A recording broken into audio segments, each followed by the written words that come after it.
Hey everybody, doing a quick video to explain the different market forces cards that come in exchange. So there are 15 cards, they're all lying here on the table before us. And these are, again, the market forces cards.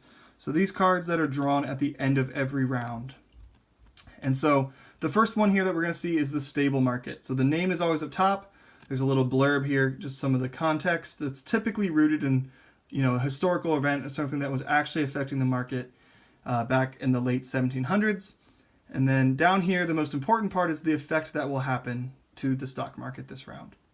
And then in the corner, there are two of this card, so it says one of two. For the most part, there's one of each, but that just tells you how many of them are in the deck. So the first one, stable market, is the easiest. There is no effect this round. And again, there are two of them, so we have 1, 2 stable markets.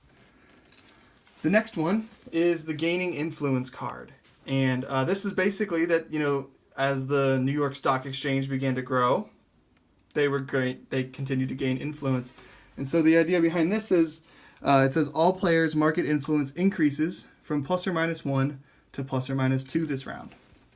And what that means is if I, for example, played my phase 3 vote and said, I want banks to go up 1.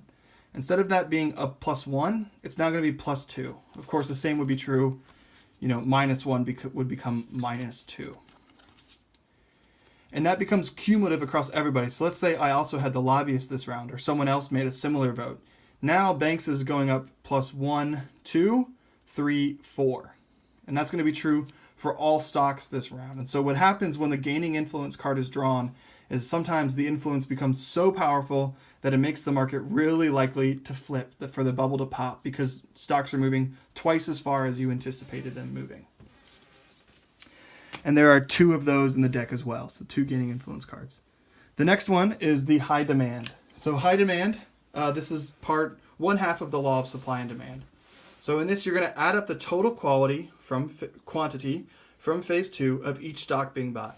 So you're just going to take whoever bought stocks. So let's say in this example, I bought 3 bank stocks.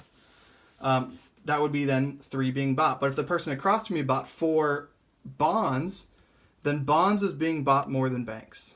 So in that case, the most bought stock is going to be plus 1. So you're going to have to add up everyone who bought the stocks that they were buying. And whichever stock has the most stock being bought, that stock will increase in price by 1.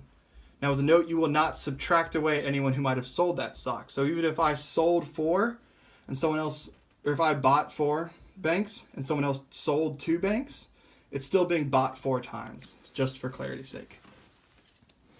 The next card is lack of interest.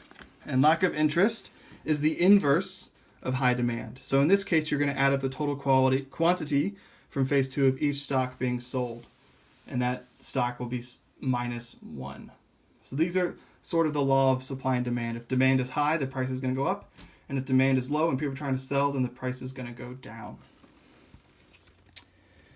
The next card is the bubble freeze. So the bubble freeze says here, during this round, the bubble cannot pop. And just to be a reminder for what that is, the market bubble on the board are these edges out here. So as the stock goes up and after it reaches the max number, the bubble will pop and the stock will flip. And in that case, when the stock flips, that's called the bubble popping. So with the bubble freeze, the stock can go up or down, but it won't ever hit that bubble and flip. So even if it was at 80 or at 90 and got increased, it won't go above that. It'll just stay at 90. And obviously the same will be true on the bottom half at 10. It won't go down below 10 and flip to the top either. Those are the most difficult cards. The next ones are a little bit more straightforward. So Continentals, the continental currency issued during the war, is now being traded 1% of the original value, and the loss hurts the economy. So in this case, all stocks go down 1. So every stock will just go down 1, and it doesn't matter, whether or not anyone was buying it, selling it, or moving it. Everything will go down 1.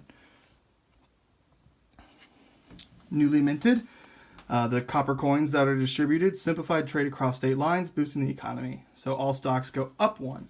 And you'll see in all of these, it's a balanced deck. For every card that says go down 1, there'll be one that says go up 1 or down 2, up 2. Revolution, insurance is going to go down 2 because it's been really hard to be profitable selling maritime insurance overseas with the French Revolution. And then its inverse, insurance plus 2, as the insurance company of North America expands its fire insurance into new cities and states. Now move on to the banks. Public outrage, banks minus 2, and then rich reserves here is banks plus 2. And the national debt is bonds minus 2. And the Hamilton bonds, the new Hamilton bonds are nearly doubling their returns of traditional bonds. Our boy Alexander Hamilton and his bonds make the bonds go up 2 in value. And those are the 15 market forces cards. These will always take effect at the end of a round after everyone has flipped over their phase 3 votes. And you still take into effect in each of these whatever happens in phase 3. It's just that this is an additional. So in this case, it will be banks plus 1. And if it was rich reserves was drawn, now banks are going up 2, 3, and then plus whatever anyone else may have already done. Hopefully that helps clarify. If there are any questions about what the different cards do, they can be a lot of fun. If you know what they are, you can use it really well to your advantage. And sometimes if you don't know what's coming, it can really mess you up. So these cards add a lot of just extra dimension to this game.